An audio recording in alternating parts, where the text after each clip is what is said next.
يا أيها المزمل قم الليل إلا قليلا نصفه أو انقص منه قليلا أو زد عليه ورتل القرآن ترتيلا إنا سنلقي عليك قولا ثقيلا إن ناشئة الليل هي أشد وطئا وأقوم قيلا إن لك في النهار سبحا طويلا واذكر اسم ربك وتبتل إليه تبتيلا رب المشرق والمغرب لا إله إلا هو فاتخذه وكيلا واصبر على ما يقولون واهجرهم هجرا جميلا وذرني والمكذبين أولي النعمة ومهلهم قليلا إن لدينا أنكالا وجحيما وطعاما ذا غصة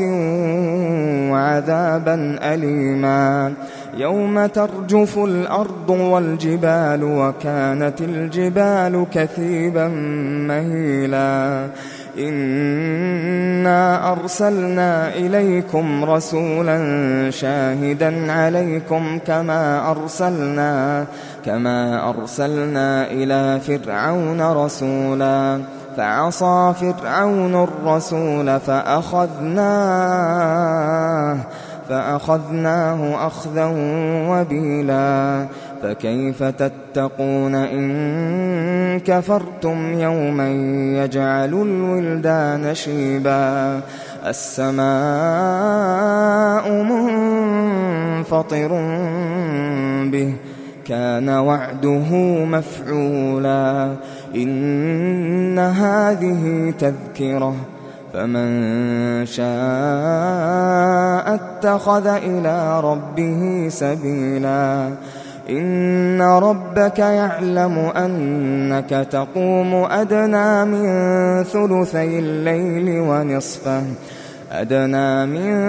ثلثي الليل ونصفه وثلثه وطائفة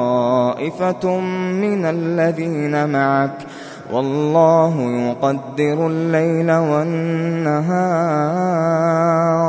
علم أن لن تحصوه فتاب عليكم فاقرؤوا ما تيسر من القرآن علم أن سيكون منكم مرضى وآخرون يضربون في الأرض يبتغون من فضل الله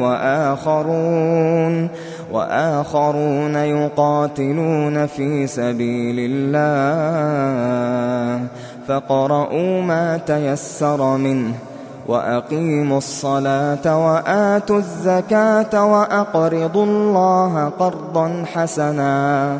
وما تقدموا لأنفسكم من خير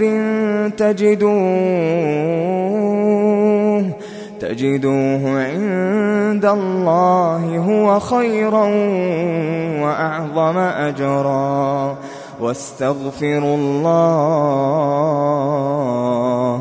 إن الله غفور رحيم.